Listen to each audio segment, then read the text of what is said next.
ngam dañande dilloɓe e baylugol geɗe nokku wonɓe falde Gudiri nokku baylirɗo Pader yubini lunde nde balɗe ɗiɗi to bala ngam yewtidde dilloɓe on fannu ɓe pelliti darnude ɗon ko wiyete op départemental ko fate produit locaux wonno ko ñande 33 lewru duujal hitande ujunnaje 2023. Réunion ko pour daringol op de transformation mo ganduɗa ko Pader yiɗi darindemo ɗo e bala. Op de transformation woni unité de transformation nokku mo ganduɗa ene mahe magasin aji ne mahe hen e place uji ko mbadde transformation produit agricole kala ko reme ɗo kala ko itte e ledde ɗe ɗo pour que yimɓeɓe wawi waddemo transformé waɗnoma ha feewa waɗnoma e emballage. ɗum noon so laatima ma foftin dilloɓe e ngal gollal wonɓe e falde nde kono kadi ɓeyda gartam mabɓe. minen ko weltare tan min mbawi dañde hen sa ƴeewi minen rewɓe commune Bala ha département Gudiri men tampi sa ƴeewi rewɓe somin coodi ɓohe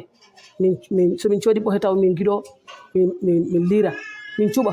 somin cuuɓi min gandi kadi min dutto kadi min guna ko neno laabi 3 e nder wowru donc ɗum no muuse debbo ko poɗɗa heɓde hen ko a heɓani ɗum ɗon hen ko ganduɗa ene jooɗi e ɓuɓri kañum ko ɗum heɓata hen so en keeɓi hande en keeɓi Allah addi Pader ene